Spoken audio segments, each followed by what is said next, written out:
Welcome back to Joe Stunner Boxing. Wow. Welcome back to the BBC, to boxing, mainly to heavyweight boxing, because they've just shown an absolute humdinger. It was the fight for the British heavyweight title between JEAMIE TKV and Frazer Clarke, won by JEAMIE TKV on a split decision, 2 lots of 115, 115... 112, I think was 115, 113, and then similar-ish the other way. Look, I don't have a problem with the decision at all. Split decision, close, tight fight. I didn't really score it. I sort of gave up scoring after about 3 or 4 rounds because it was such an absorbing, grueling, tough, grinding fight that I thought, oh my God, forget about who's winning. It's so difficult to tell who was winning some of these rounds because what you had was Frazer Clarke, who came out of the gate banging to the body, came out very, very fast, got JEAMIE on the ropes, started whacking in with both hands punches to the body. But then probably as early as maybe the second half of the second round, JEAMIE started to go to work. And you thought, well, is this going to be one of those boring maul fests? Not a bit of it. Not a bit of it. There weren't a lot of science going on. There wasn't a lot of technical stuff going on. It was just, 2 big guys trying to knock lumps out of each other. But the thing that struck me was about JEAMIE TKV's performance is that he seems to have the right mentality for his talent. What do I mean by that? I mean, he works within the parameters of what he's capable of doing, which is that he's a big, strong, durable lump who can, sort of take a good shot, will get in close, will smother you when he needs to. But he's crafty. There's a lot more thought goes into his work than you might think, especially with that very compact left hook that he landed very well. Actually, he landed the right hand pretty well as well. But the left hook, it really was it's a blindsiding punch that caught Frazer a few times. And I did think in the first round when Frazer came out, really looking to do damage early, I thought he needs to calm down a little bit here. This is a 12-round fight, 36 minutes. And what's going to happen if he don't get JEAMIE out of there? Well, he didn't get JEAMIE out of there. In fact, JEAMIE came back very well. And there was a point, I think it was the 3rd round, taken off for low blows from JEAMIE. But he was throwing in a few of the dark arts, leaning, mauling, grabbing, the odd low punch here. It was all a bit... it was all a bit cheeky, really, from JEAMIE with regards to the bending the rules. But if you're in there, you know what to expect, don't you? It's a fight, ultimately. And if the ref's letting you get away with it, then the ref's letting you get away with it. And it's up to, therefore, Frazer to do what he's got to do. And by probably the third of the fight, 3rd, 4th round, a third of it was over, and suddenly you had blood coming from Frazer's mouth. You had, I think there was much damage to the nose, but okay, I thought he won the first round. He had maybe a 10-8 in the third, but there's no doubt that JEAMIE he started to let his hands go once we were into the second third of the fight. Rounds sort of 5 till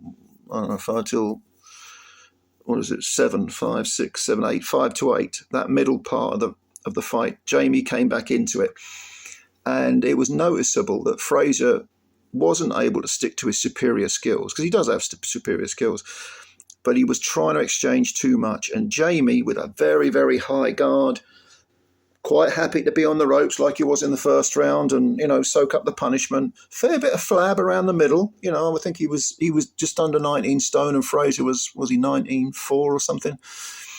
2 very big guys, but it looked to me like again, JEAMIE has the ability to work within his skill set, to pace himself as he needs to.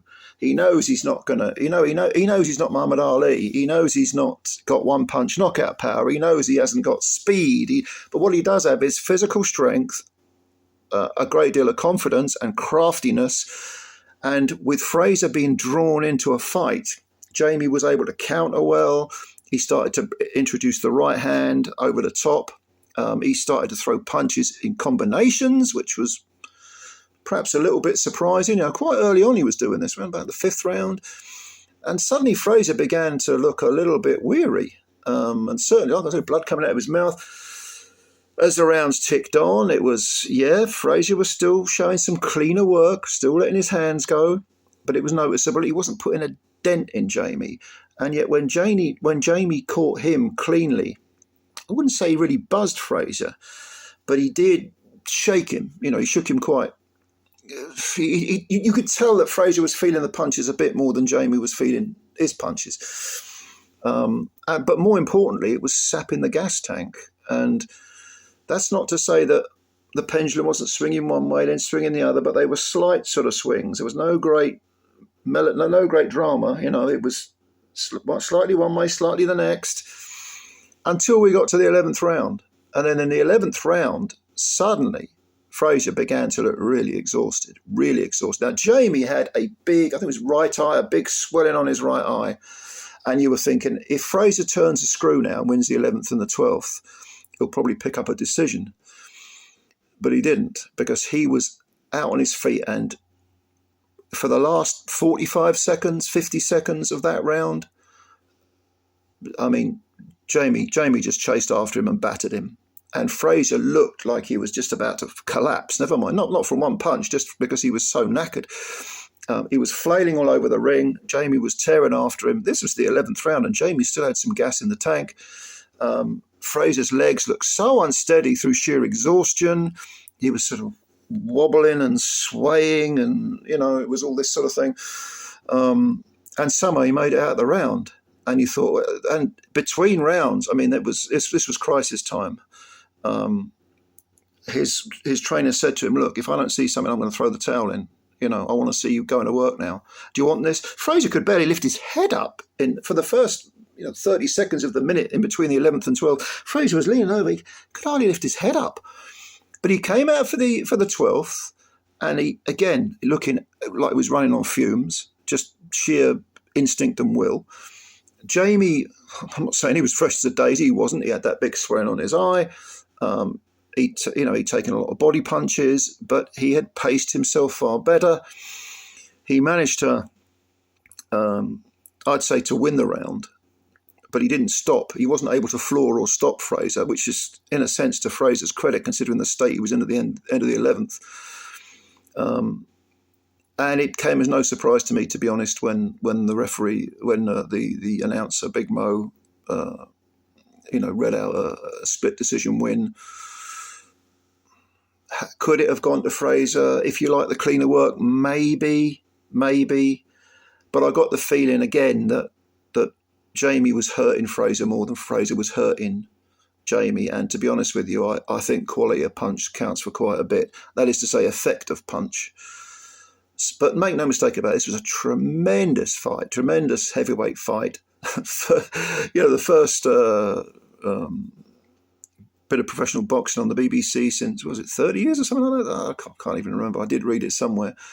But when you consider that the BBC, going way back, but there was that, certainly in the 60s, late 50s, throughout the 60s, into the early 70s, well, actually right up to the 80s with Frank Bruno, they were showing heavyweight boxing, British title fights, European title fights, and so on, from the halcyon days of Henry Cooper, winning 3 Lonsdale belts, and then you had people like Bruce Woodcock, a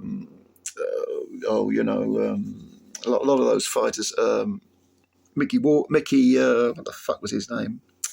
Walker, and you had a few of the others. Who am I thinking of? Bodell was one of them.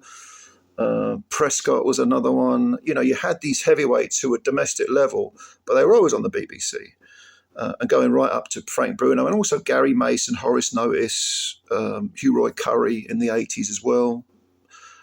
So suddenly heavyweight, I mean, it couldn't have been better that the first main headline act on the resurrection of boxing with the BBC would be a great heavyweight British title fight. And it was. Tremendous fight, absolutely tremendous.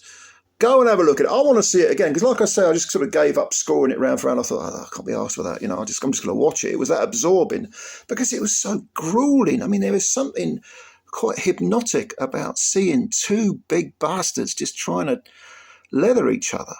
You know, you can feel it almost. It's certainly if you've never sat ringside for this type of heavyweight fight, oh my, you don't know what you're missing. It stays with you. Oh my God, you know, you just sort of marvel in awe at what these people can take. Now, does this have rematch written all over it? I hope so, because I want to see it again. I really do. I think Frazer will look back on this as a missed opportunity, because had he used his skills more, had he not got so involved, and it did appear he was trying to like really soften up JEAMIE for the second half of the fight. I mean, it's a dangerous game to play. You know, you should really box. Don't try and hurt the guy. Just box his head off. I thought he'd do that. In my prediction, I said I thought Frazer would win by late stoppage, or maybe stop JEAMIE on his feet by boxing sensibly. And then it may be in round 7, 8, 9, you up the ante. But Frazer came out banging, leathering him to the body. He must have seen that big roll of fat around JEAMIE's middle and thought, I'll have some of that. Looks can be deceptive. Boxing, as we know, heavyweight boxing is not a bodybuilding or aesthetic competition. Sometimes looks can be very, very deceptive. But I want to see this again. I want to see this warrants a rematch, definitely. But it's a bad defeat for Frazer, because he's, what is he now, 9 and 3, 9 wins. No, excuse me, 9 wins and 2 defeats, because he got stopped in a round by Fabio Wardley. No shame in that, I suppose. He drew with Wardley as well. That's the draw on his record. But for JEAMIE, this is a good little comeback, because he was meant to fight David Adelaide in a rematch. There was that controversy when he got stopped in the 6th round of the fight earlier this year in was it May or April, I think it was. But now he's got the belt. He's got the belt, and well done to JEAMIE Tshikeva, I think is his real name, JEAMIE Tskeva.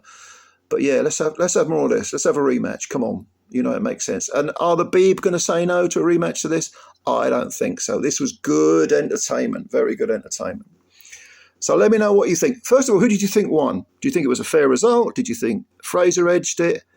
I mean, there was a point off, wasn't there, with for JEAMIE early on in the 3rd round. It looked like things weren't going his way, but he turned it round. Let me know what you think. Please subscribe to the channel if you're new. Help us out. Spread the word about Joe Stannard Boxing. And if you like the video, hit the like button as well. Not a bad way for boxing to come back on the Beeb. I'll catch you later. Bye for now.